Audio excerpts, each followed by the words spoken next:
Hey everyone, welcome to the RotoGrinders Morning Grind podcast. Today is Wednesday, June 5th, 2024. I am Keith Eister. I will be filling in for Stevie TPFL today. We have a 9-game baseball slate to break down for you.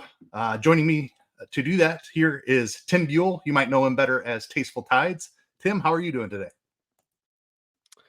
Yeah, I'm doing well, Keith. Emergency sub in for Stevie. Got Eister hosting tonight. Always a pleasure to do a show with you. Got a really, I think this is a better slate. This Wednesday slate is a better slate than Tuesday slate. A lot of different ways that you can go. No Coors Field, thankfully. Don't have to deal with that. So I kind of like this slate. I will be honest with you. This is going to be a true first look for me. I was, like you said, a last-minute replacement here for Stevie. He had something come up that he had to deal with. So plan to do the hosting tomorrow with you on the show as well. But tonight was a surprise. So I will be doing a true first look here. Haven't had a ton of time to dive in other than just kind of checking some totals and looking at some starting pitchers. But yeah, excited to get in and break down the slate with you. How's your Tuesday night going? I see Cincinnati starting to put up some runs. I know you had a little hot take there on the Grinders live show today with Frankie Montas, and looks like the RG Sims were all over Frankie Montas today, and that's working out really well. I'm just a little bit upset because I'm not an MME player, and I decided to fade the Reds. I decided to fade the Cubs. So I really didn't need the salary to go down to Montas. But if I had been an MME player, I would have had a ton of him because he was simming so well. And, it's like you have to trust the tools. Like they're there for a reason. And, it's like you got, even if it's uncomfortable, you got to play them, and if somebody's simming that hard, maybe not, have that much, but you have to have some. You can't just rate people off that are simming that well. I did not trust the tools. I played 40 lineups tonight, and I did two separate 20 max entries. I used one with Sims and one with my own build in lineup HQ. And in the Sim, I X'd him out of both of them. In the Sims, he was popping up like crazy, and I put him into the old exclude box, and I was like, I'm not playing Frankie Montas today. You should have locked him when Dean was like, "What are you talking about, Tim? What are you that's so stupid." You're exactly right. I should have known as soon as Dean was just poo-pooing it. I should have been all over it, but that's all right. We move on. I do have a couple of good teams here, so we'll see if I can survive without Frankie Montas. But a couple of teams kind of shooting up towards the top. I've got one in 78th right now, but running out of innings remaining here. We'll see how that turns out. But we've got 9 more games here to talk about for Wednesday's slate. Nice little slate here, like you said, a little bit more interesting, maybe not having to deal with some of the things. The weather in Chicago is definitely a twist on Tuesday night, but let's go ahead and jump in and break it down. First game we've got here is Kansas City Royals at the Cleveland Guardians. Cleveland is a -120 favorite, a 9 total here. A little bit of confusion around who's starting for Cleveland. We've got Brady Singer going for Kansas City. It looks like Cleveland might go with an opener here. Logan Allen is expected to be the bulk pitcher. Any interest here in Brady Singer? Not for me. 9,000 is way too much. The Guardians strike out at such a low rate. I don't think Singer has much of a ceiling at all at 9,000. So he's going to be a pass for me. Pretty easy pass, to be honest. Yeah, I'm with you. That price tag, this Guardians offense is really good. They're rating out really well, and they've been without Stephen Kwan for much of the year. He's back now.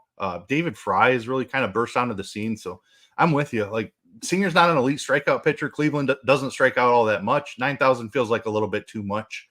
How about Logan Allen on the other side? I don't know for sure if he's starting, but he should at least be the bulk reliever here. He's 6,600. Any interest against Kansas City? It's a really interesting price tag. If I think that he's going to get, 75 pitches, he went 99 and then he got shelled in Colorado. So he only pitched 59 pitches in his last start, but he went 89, 99 his previous 2. So say he gets, 75, 80 for 6,600, ballpark downgrade for KC. I think could be in the pool in a 20 max setting, maybe not in a 1 to 3. Yeah, I'm kind of torn on what to do with him. If he doesn't draw like the actual start here and they decide to go with an opener, I think there's a little bit of risk for pitch count here. It probably gives him a Yep. little more in equity, but I don't know. I think I'm going to have to wait and see how Cleveland ends up playing this. I agree with you. It's a very intriguing price tag. Kansas City. Do you think 70 pitches is enough? Sorry to interrupt you. No, you're good. At that price tag, I mean, I think it might be, honestly. And Kansas City's been a better offense than we expected them to be, but they've kind of fallen off a little bit here the last couple of weeks. They still don't strike out a ton. I don't know. I would want 80 probably, but I think I would still consider him at 60. I'm not really seeing, or at 70 rather. I'm not really seeing anything else in the cheap range. We'll get through all of them obviously, but just looking at what's available under 7,000, he looks like maybe the most intriguing option. So I have to work with some builds and see how it plays out, but definitely think he could be in play on this slate. How about the bats here? Are you playing any bats against Allen? Against Allen, I mean, obviously Bobby Witt's always in play. I mean, he's one of my favorite hitters in all of DFS, really.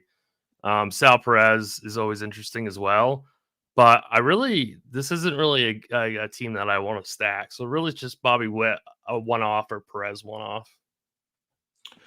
Yeah, I think I'm with you there. Pasquantino's been okay against lefties. Velasquez has some power. He's still really cheap. He strikes out a little bit too much. But probably not a stack here, especially if they do decide to go with the opener. Like they're gonna match up for at least the first inning, and then I don't know. Like there's no guarantee that Logan Allen enters the second inning. If there's a better matchup for a right-hander, they could go with a second reliever in that second inning. So just when teams go with openers, I definitely think it hurts like the stackability of the opposing team, just because matchups get a little bit worser. That's not a word. A little bit worse. Right. How about the Cleveland side? Any interest here against Singer? It's kind of tough. Like I don't really have any interest in Singer, but I don't necessarily want to stack against him either. Like he's good enough pitcher, good enough control, good enough at keeping the ball on the ground. So keeps his hard hits down also. So, I mean, it's just really would be J-Ram Naylor for me.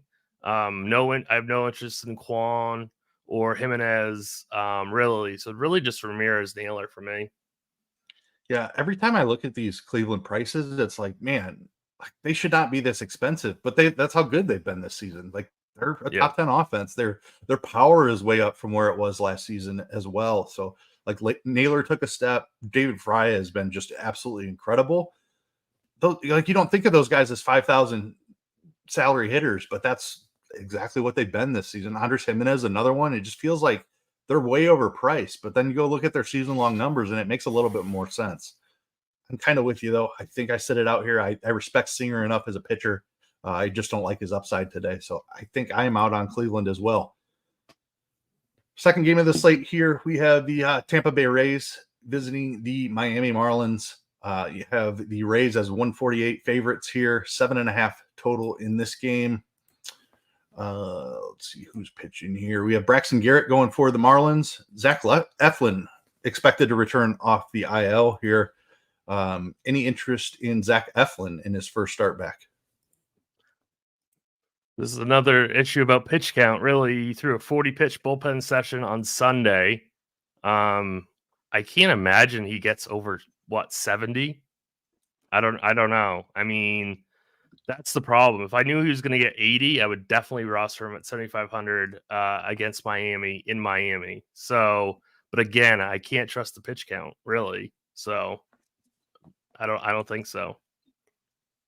Yeah, it's really tough. Like Eflin's not a huge strikeout guy anyway. Like Miami's so bad that I agree with you. I would consider it if I knew he was full go in this start, but a 40-pitch bullpen does not sound promising for projected pitch count. I will just say that. I think 70 might even be a stretch here, like 60, 65. I don't know. Yeah. No So then rehab no. starts. So that. Like So then no it's chance. yeah, it's kind of tough with the limited pitch count here. And he's not a guy that goes super deep anyway. Like he's had several starts below 80 on the season anyway when he was fully stretched out. So I agree with you. I'm just really concerned about the pitch count. How about Braxton Garrett on the other side? I actually do. I didn't think I would at first, but looking at the Rays ISO against lefties, it's really bad. So they they don't strike out at a high level, but Garrett in the mid sevens, I actually don't really mind that price at all. So I actually do have some interest in Garrett. I think he should be part of the pool. I agree. There's some upside here. Tampa Bay has struggled against lefties. Garrett doesn't have the longest leash either, but the strikeouts have been really solid. He's gotten the walks under control a little bit. Only 2 strikeouts in the last start, but that was against San Diego, who we know makes a ton of contact. He had 2 low contact opponents before that as well, Arizona and the Mets, and he had 6 strikeouts and 5 strikeouts in each of those starts. So yeah, I think there's some upside to be found here with Braxton Garrett. I like 7,600 as a price tag. I'm probably going to get somewhere in that 90 pitch count range. Uh, I'm okay with the price tag. I think he's in play for sure. Yeah, I was surprised to Um, just see how bad Tampa was against lefties. I mean, they're really not that good. I mean, they don't yeah, strike out much, but it's pretty ugly. yeah, they've dealt with some injuries. Brandon Lau missed some time. Josh Lowe missed some Yeah. time. Like they've dealt with some injuries. I think they're a little bit better offense than their season long numbers say. Uh, but yeah, they're definitely not an elite offense by any means. I don't think. Um, Right. yeah, I'm fine with some Garrett. How about Tampa Bay bats? You trying to pick on them at all?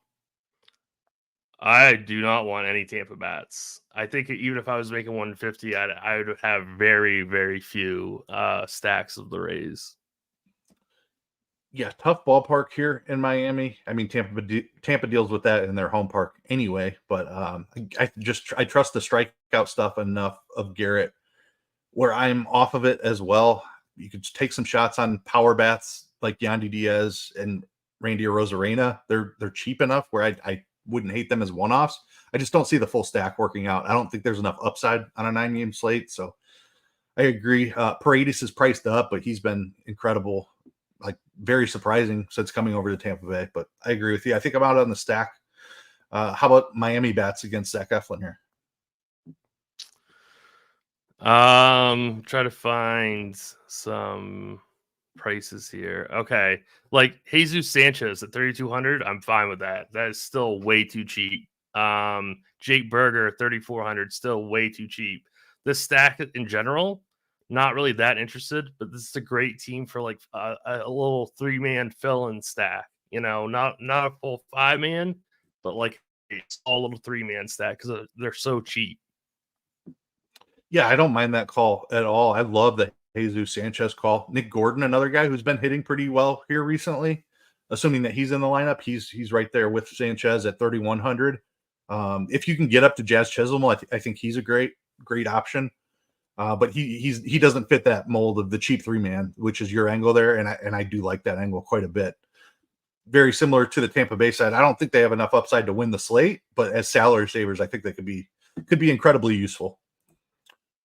Yep, and Zach made a point in chat. Josh Bell as well is pretty cheap also, so I agree with that. Yeah, good call there, Zach. What's up, YouTube chat? Yeah. Forgot to say hi to you at the beginning of the show, but always appreciate you guys joining us live here. Keeping an eye on that as we go through the show. Next matchup here, we have a really good one, really interesting one. We have the Dodgers visiting the Pittsburgh Pirates. The Pirates are 112 favorites. Believe it or not, 8.5 is the total in the game. Are they really? The Pirates Wow. are minus 112. Yeah, against They the Dodgers. are. Dodgers have been struggling a little That's bit. insane. Yep. That's insane. I'm definitely going to be watching this game. This is definitely the game of the day. This is an incredible matchup here. We got phenom pitching prospect Paul Skeens on the hill for the Pirates. James Paxton counters for the Dodgers. I cannot wait to see how Paul Skeens goes through this absolutely loaded lineup for the Dodgers. The Dodgers have been struggling a little bit, like I mentioned here, but there's so much talent. I think we all expect the Dodgers to be just fine. We expect Paul Skeens to be just fine as well. He's 8,800 here in this matchup against the Dodgers. Let's start with James Paxton. Strikeouts have been way down this year. Price tag has come down a little bit though as well. Any interest in James Paxton at 7,700? So when I was breaking down the slate earlier, I was like, I'm really going to struggle with this spot because the Pirates are so bad against lefties, but Paxton is just so bad. So, I mean, I don't think I can do it just because the walks are just out of control. 12%, 13% essentially on the season. I mean, no strikeout ability at all. 14% strikeout rate this year. 13% walks. I mean, I can't do it. I don't think I can do it. Maybe if I was making 150, I'd have him like 5 because I think he could beat this lineup pretty easily, but he's just been so bad. Yeah, it's the strikeouts that have just kind of disappeared on us. We just talked about Braxton Garrett in the same exact price range. I think he has far more upside. I love the matchup here against way Pittsburgh. more. Yeah. And that's the problem. Like, you just can't play James Paxton if he doesn't have any upside. It is a ballpark upgrade for him going into Pittsburgh. Excellent pitcher's park. I'm with you. I don't see the strikeout upside. There's way too much risk with the walks. I'm with you. I'm out on Paxton. Paul Skeens is a much more interesting conversation on the other side. What are we doing with the big rookie? I mean, he's definitely going to be in a 20 max pool. The question is he going to be in a 1 to 3 pool? I mean, it's really, really tough. I mean, this is his biggest start, really. I don't know. I mean, he definitely has upside. He can crush this price tag pretty easily. So I think he's got to be in your tournament pool. It's going to be an ownership thing for me, really. Is he going to be chalky? Probably not, because we have guys later in the slate that are going to be more popular. So if he's going to be really, really low owned, then I like it quite a bit more. If he's going to get steamed a little bit, then that makes me kind of hesitant. Yeah, I just cannot wait to watch this game. Honestly, I think there are a massive range of outcomes that could occur in this game. It wouldn't surprise me if Skeens struck out 10 guys in the spot.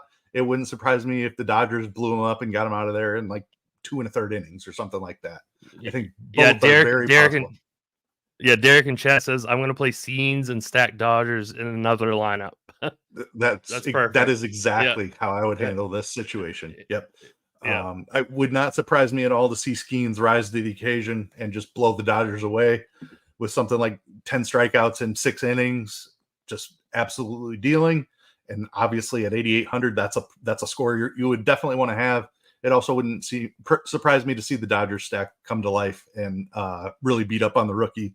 Just the lack of experience kind of taking over. He gets a little overhyped against the Dodgers, who everybody expected to be the best team in baseball coming into the season. So very intriguing matchup. I think you just play both sides of it.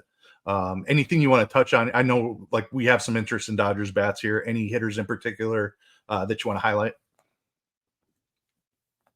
I mean, if they're going to be low owned, which I bet they will be, I mean, I obviously love Ohtani.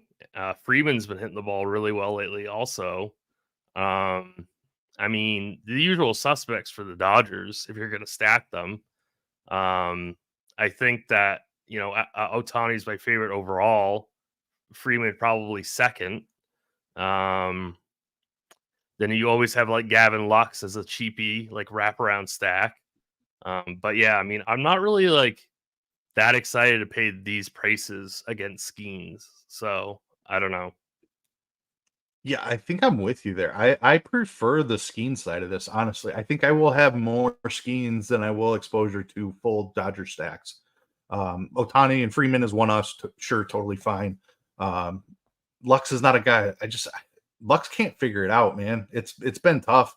The second base eligibility helps. Like, you don't need a ton from him because he's at a weaker position. But man, it's been a rough go for Gavin Lux. I don't mind Jason Hayward at 3K. But yeah, like just paying up for bats against a guy that throws 101 miles an hour doesn't really sound like a great idea to me.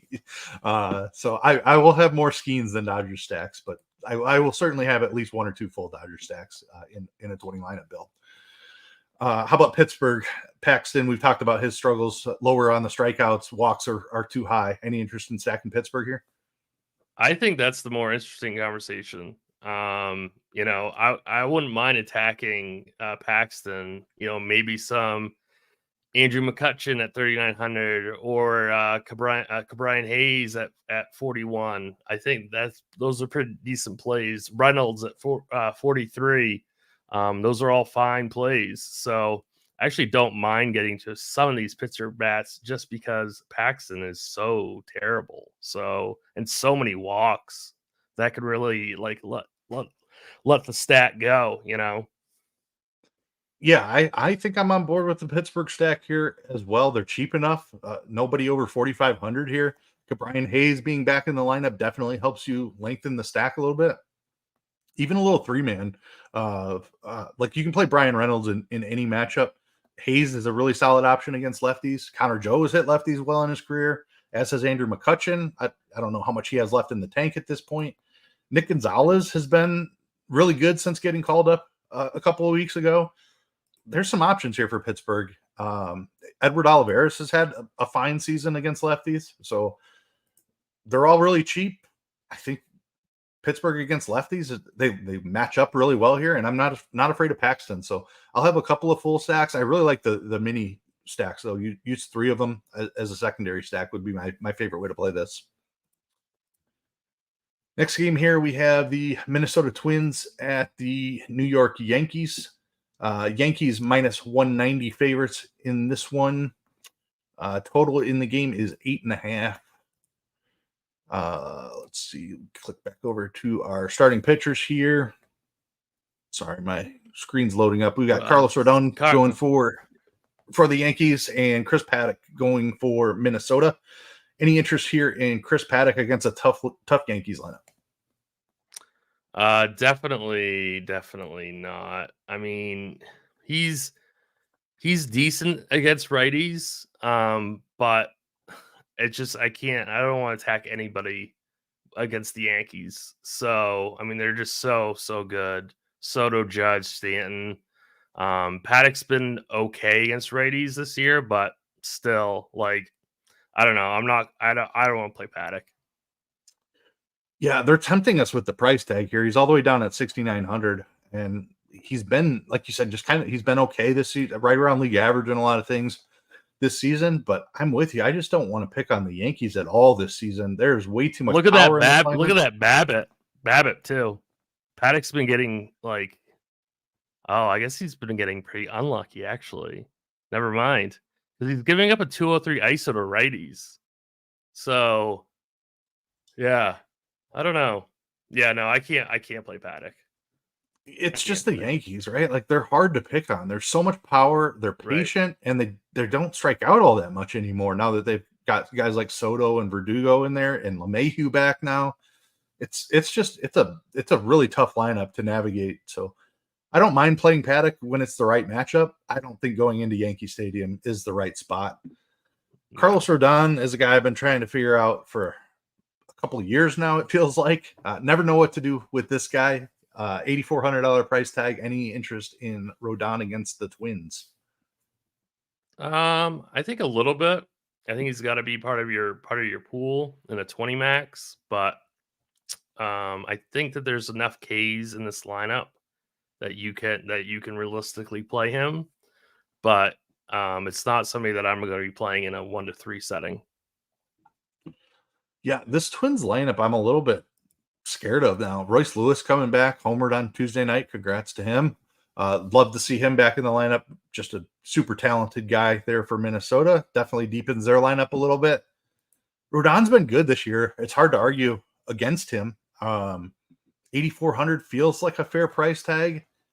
I don't love the matchup here. I like the way this Twins lineup matches up now that they have Royce Lewis back and Buxton is in there as well. I think there's some definite danger here. Ballpark upgrade as well going into Yankee Stadium. Rodon's fine. I don't think I will try to take an overweight stance on him or anything. I think it's fine to keep him in the pool, but I'm not especially in love with the matchup here. How about Minnesota bats against him? Any interest there? They just seem too expensive to me. Like, I know Lewis is amazing, but 5,400 second game back. I don't think I want to click that. Jeffers 46, Buxton 44. They just seem expensive to me. So maybe a one-off here or there, but I don't want to stack this team. Yeah, I thought for sure we were going to get a cheap Royce Lewis in this spot, and I was going to be all over that. But 5,400 is probably the right price. Jeffers has been incredible. I don't mind him at 4,600 if you need a catcher in that price range.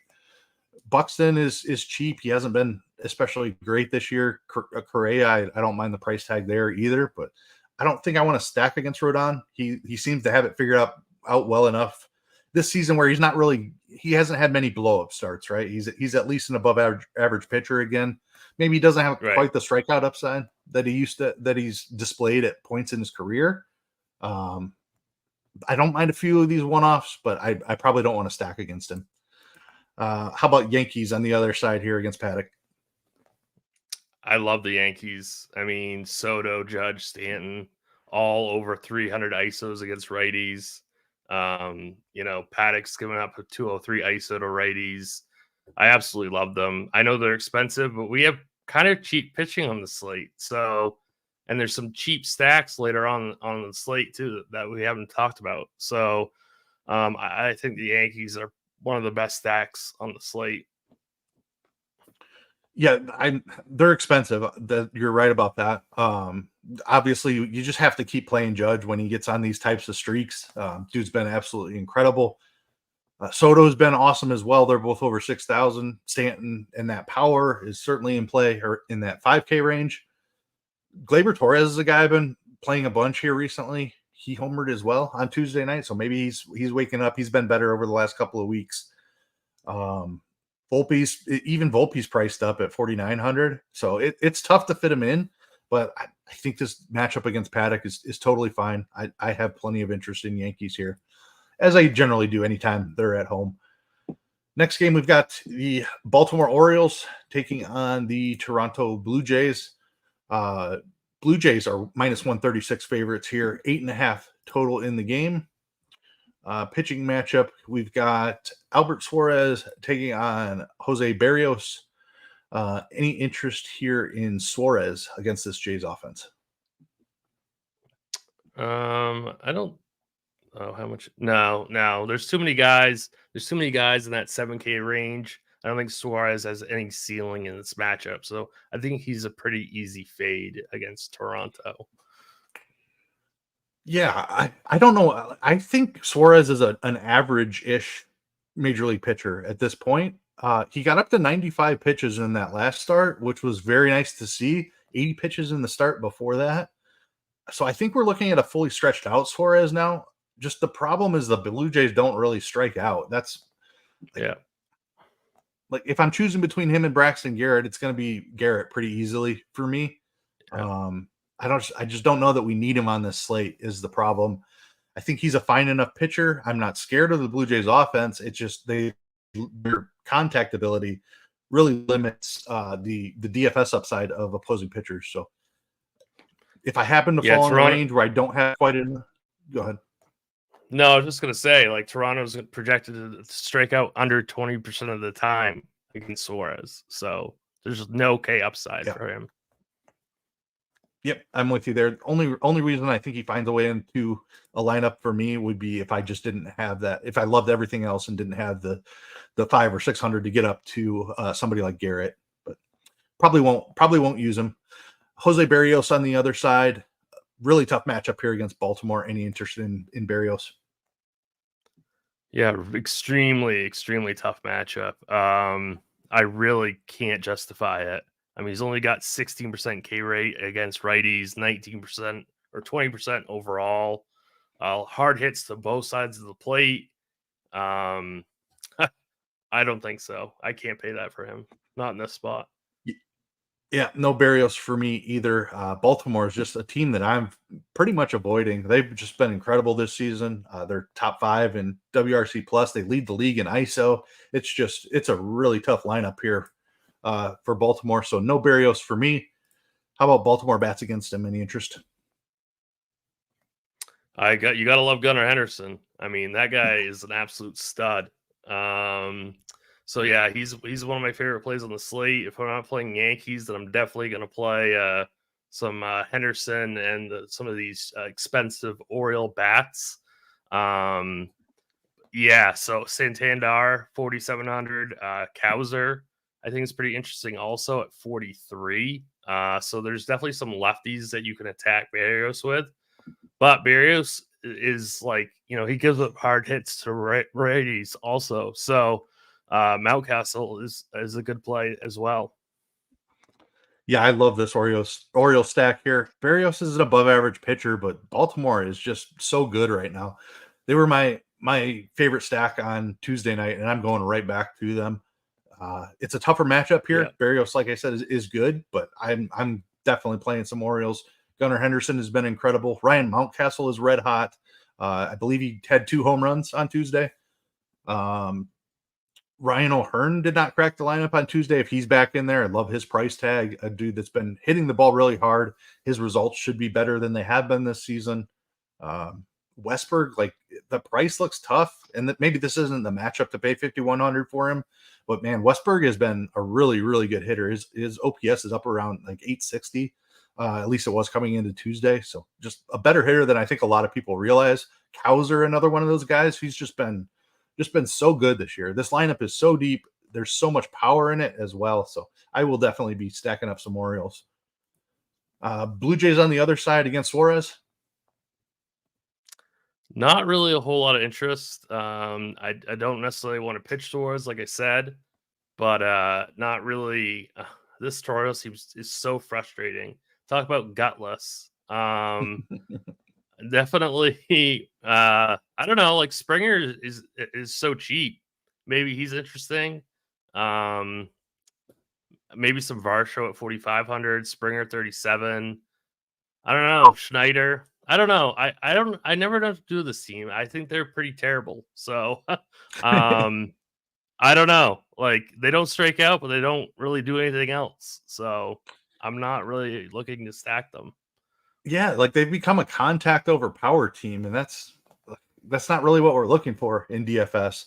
If I had to pick out a favorite, I think I would go Bichette at 4,200. Schneider's been really good. He fills second base, so maybe I prefer Schneider slightly over Bichette, but I don't have any interest in stacking what's here. What's the deal with Vlad?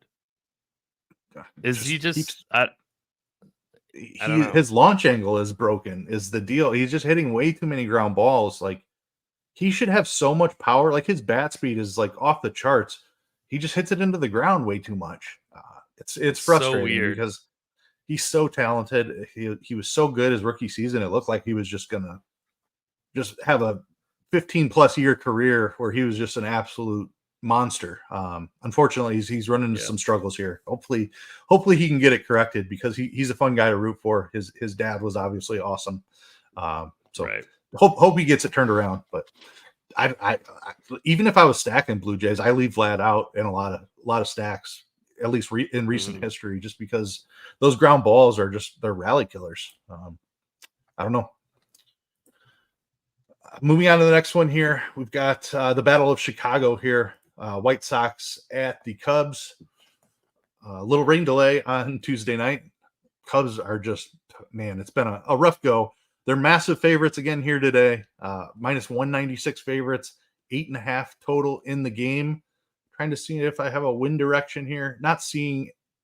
It looks like wind blowing out to right at 11 miles an hour in one of the spots that I'm looking at.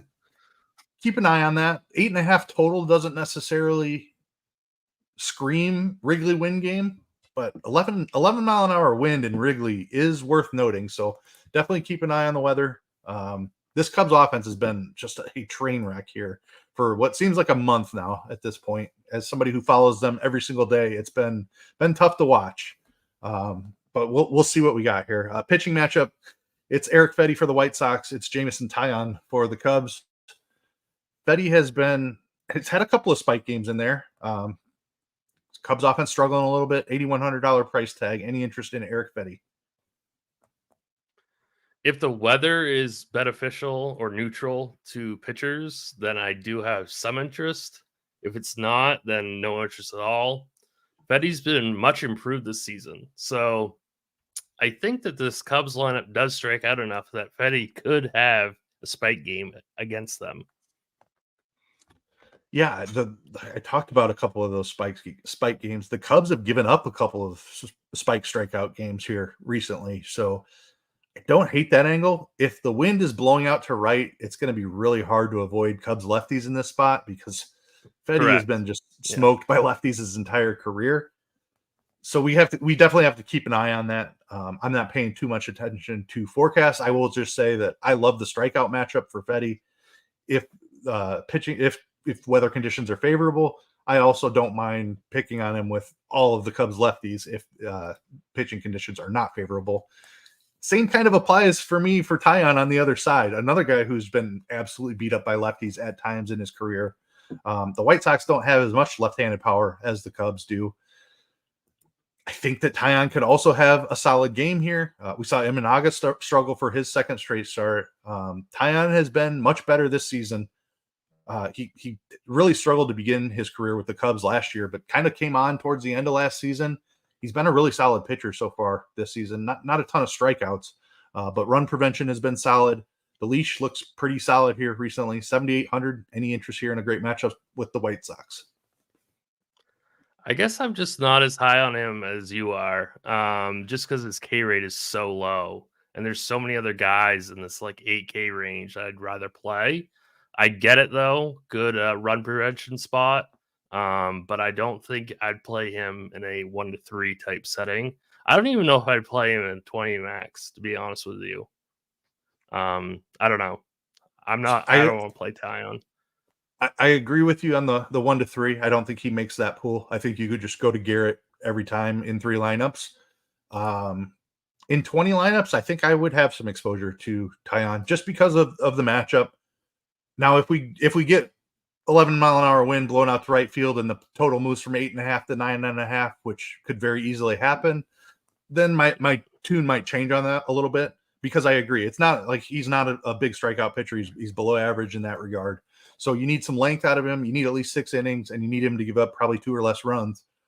If the wind's blowing out, he could definitely get popped here. So it's kind of a wait and see on me for Taillon. I like the price tag and I like the matchup, but there's certainly risk as well. It's the White Sox lack of left-handed power that really has me thinking it's a good run prevention spot. The weather could change that though, so stay tuned to that.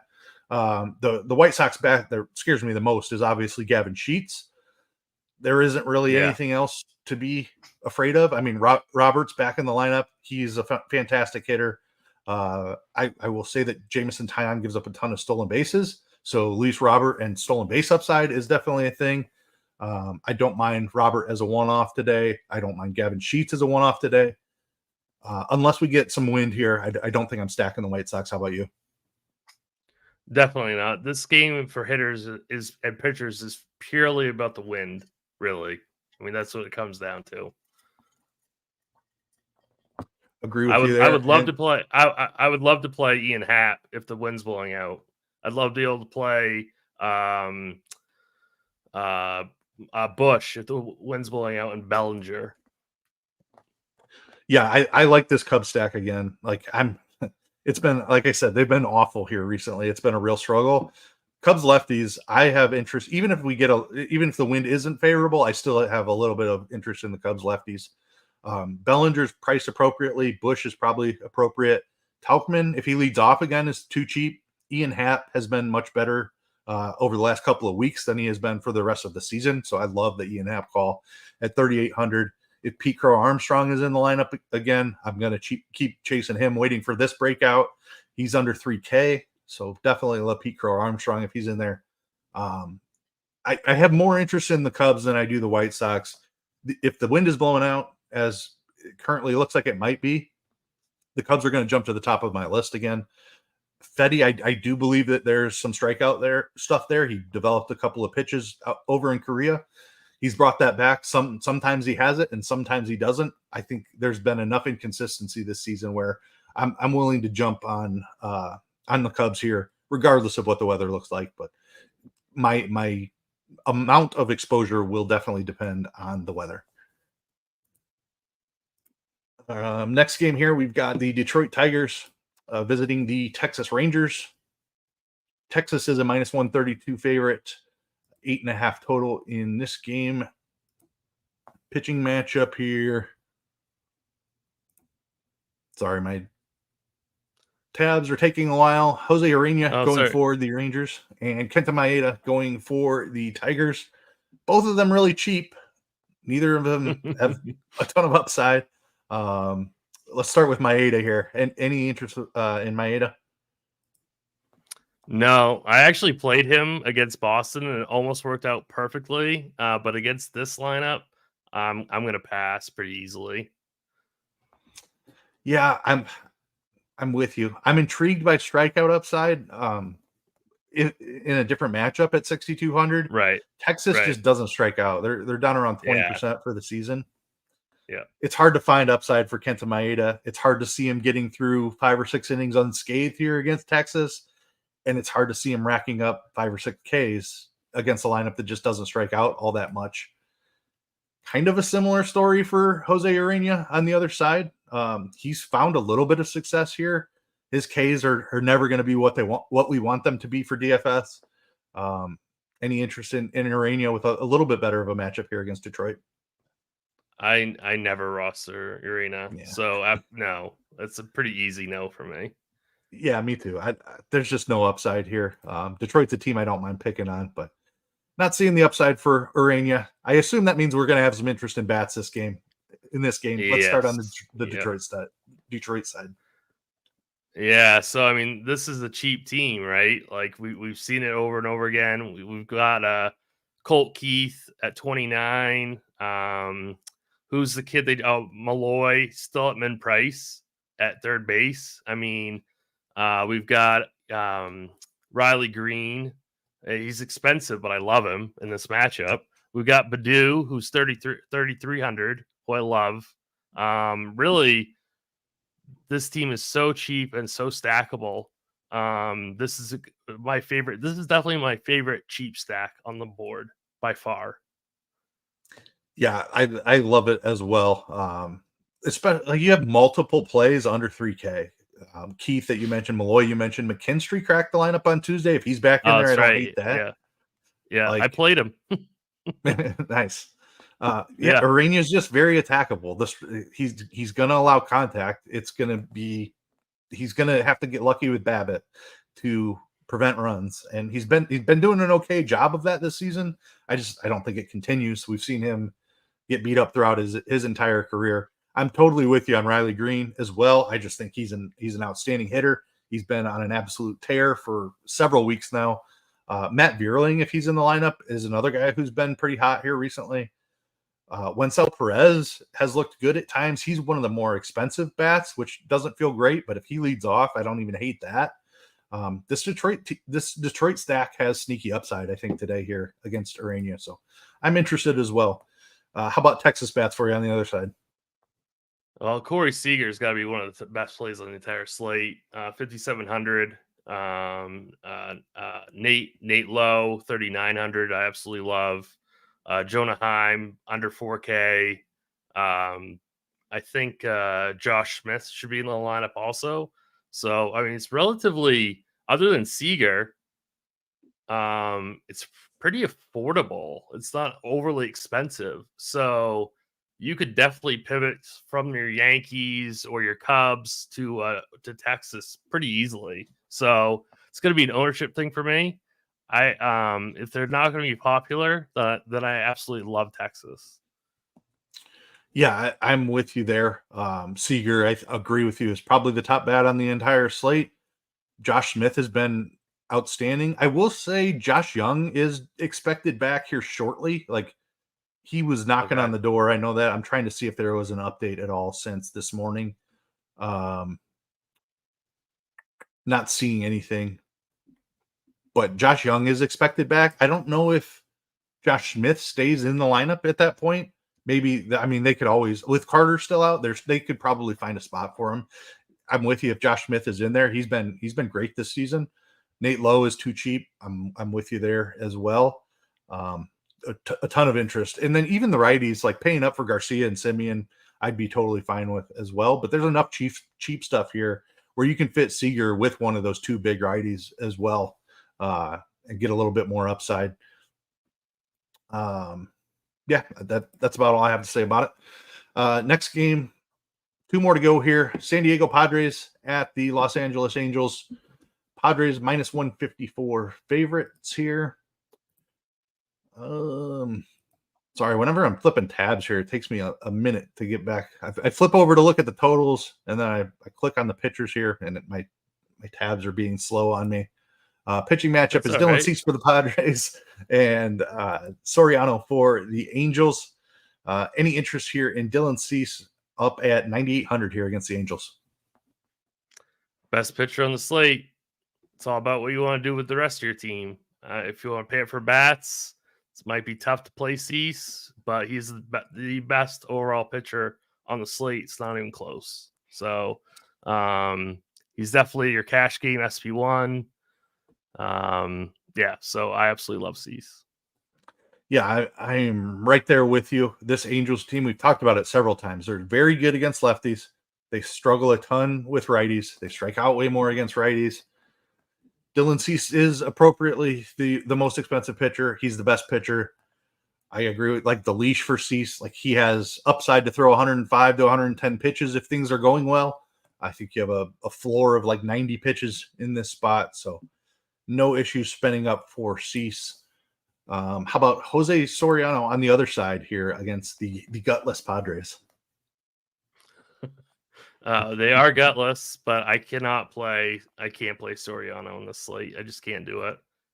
There's too many guys. Like we already talked about, quite a few guys that are in that 75K, 7.5K range. Soriano's not going to be in my player pool at all. Yeah, this 7K range of pitching is going to be really interesting today. If he is really low owned, I don't hate some shots on him. I like San Diego's a tough matchup. Even when they're gutless, they still make contact. One of the lower strikeout rates in baseball. Soriano used to be a big time prospect before he missed like 2 years in a row. I think he had at least one Tommy John surgery, and then was dealing with another injury. Maybe it was a complication with that Tommy John surgery. But this is a big arm. He throws almost 100 miles an hour. I don't hate taking shots on a live arm like that. I wish he was like 60. If he was a little bit cheaper than all the other pitchers in this range, I would have interest in just chasing some upside there and just hoping the electric stuff plays up a little bit. And he racks up a few more strikeouts than expected in a tougher matchup. But when he's right in that same range as some of the other pitchers that we like, I agree. It's tough to get to him. If he's low owned, I might take some shots on him just because San Diego doesn't necessarily scare me. It's the strikeout upside that we're mainly concerned about, though. Bats here. Are you playing any bats against Soriano? The Padres are just like Toronto. They make contact and that's it. Yeah. They just make contact and that's it. Of course, you can play Tatis if you want to. Of course, you can play Machado if you want to. But I'm not stacking this team. No chance. So, yeah, I'm with you. The only thing I could argue for a stack would be that Soriano can sometimes get wild, but I agree. Like they just haven't displayed enough power this season to where I want to make them my main stack on a 9-game slate, especially against a pitcher that has strikeout stuff like Soriano. So I'm with you. I don't mind chasing some home runs here. Machado is starting to heat up a little bit. Tatis is always in play because of his power and speed potential. But you have contact guys like Eys and Profar and Cronenworth. They just don't have enough power where I want to pay these prices for them. If Jackson Merrill's in the lineup, I don't hate that. He's another high contact, maybe not enough power type of guy. But at least he's cheaper down in the 3,600 range. I agree. Not a stack for me. I'm probably just chasing home runs. Machado would be my favorite option. I'd probably look at somebody like, I don't know, Cronenworth after that, but Don't love that either. How about the Angels against Cease here? Nobody. X out, exclude. Yeah, I mean, you want to find the lefty power bat because that's how you can get to Cease. There doesn't really exist one in Right. the I was Angels going to say, lineup. which one? Yeah, Calhoun? Yeah, he's probably the best option. Not a huge power guy though. He's 3,500. He's only first base eligible now too, though. That kind of stinks. Yeah, I don't love that either. Moniak's been so terrible. There's no lefty talent. It makes complete. Chanel's okay, I guess, at 3,200, but Yeah, I don't mind that call. He'd probably be right there with Calhoun as one of the two that I might consider playing, but there's no way I'm stacking this team. I don't care how much leverage, even if Cease is 50% owned, I'm still not stacking. Last game of the night, Seattle Mariners at the Oakland Athletics. Seattle a -154 favorite here. 7.5 is the total in this game. Pitchers we have, maybe, if my tabs will cooperate, Joe Yestis for Oakland. I remember seeing that. Who's pitching for Seattle there, Tim? Logan Gilbert. Thank you. Logan Gilbert goes for the Mariners. Any interest in Logan Gilbert here in a great matchup with the A's? Absolutely. He's probably your SB2 just behind Cease. So this is a similar matchup as tonight with Kirby. Gilbert's very, very safe. Should dominate this matchup pretty easily. I think he's a great play. He's got a 29% K rate against lefties, 24% overall. Does a really great job keeping the ball on the ground. Logan Gilbert's my second favorite pitcher on the slate. Yep, right there with you. Really thought we might see a breakout from Gilbert coming into this season. Like, he came out rocking with the strikeouts. He's fallen back a little bit in the strikeout department, but given this matchup, I am totally fine paying $9,200 for Logan Gilbert. He's a well above average pitcher. It's just how many. Hey, the Cubs stack is waking up. Michael says in the chat they just took the lead, so go Cubs, go. Maybe they're waking up finally. Yeah, Gilbert, I'm right there with you. He's right behind Cease, SP2, easily on the slate. A high upside matchup out there in Oakland. Joe Yestis on the other side. I don't know about you. I chased some Mitch Spence here against this high strikeout Seattle lineup. Did not work out for Mitch Spence. Kind of, it's the same type of play. Yeah, are you chasing the strikeout upside from Seattle with Joe Yestis down here at 6,400? I honestly don't hate it just because of the price saving that you get with him. So I don't mind it in like a 20 max setting. So I think he's okay. Certainly not somebody I don't want to go crazy with, but I think he's a decent play at 6,400. Yeah, I mean, if I was willing to pay Mitch Spence in this matchup, it's kind of the exact same. Yeah, it's the same thing. It's the same thesis for sure. I'm just chasing strikeouts against the highest strikeout lineup in baseball. So Joe Yestis is nothing special. He is an ERA over 6. The strikeouts are below average or right around average. But the matchup is everything. And it's a great ballpark for limiting runs. It's a great matchup for strikeouts.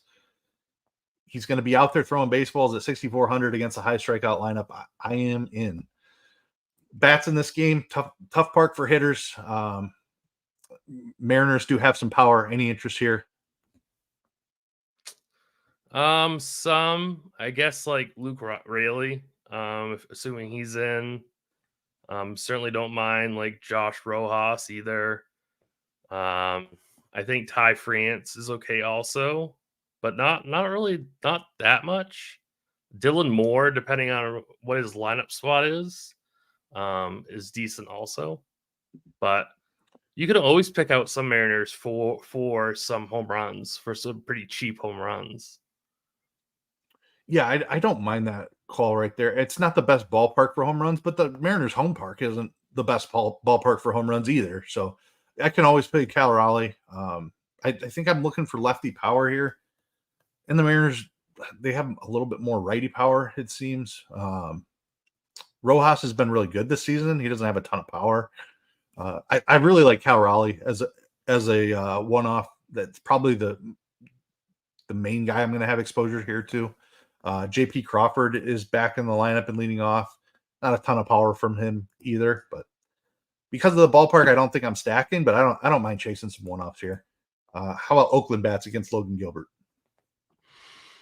I think it's a pretty easy exclude, to be honest with you. I am completely with you on that. I don't have any interest in picking on Logan Gilbert. I am closer to believing that Gilbert is an elite pitcher than I am wanting to try to stack bats against him. So tough ballpark, really tough pitching matchup. Oakland's been a better offense than expected, but this is not the spot. Not for me.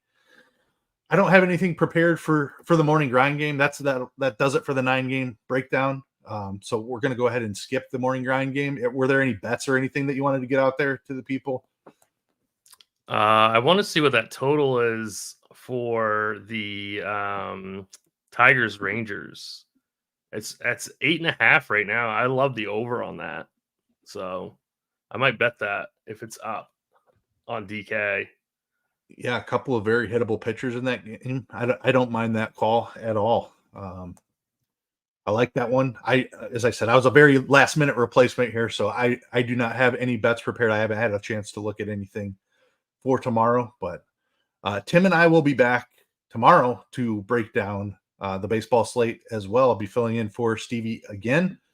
Tim, anything else that you have before we go ahead and get out of here for the day?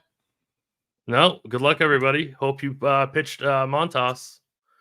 Yeah, heck of a call, man. Appreciate everybody joining us. We'll catch you back here tomorrow. Thank you.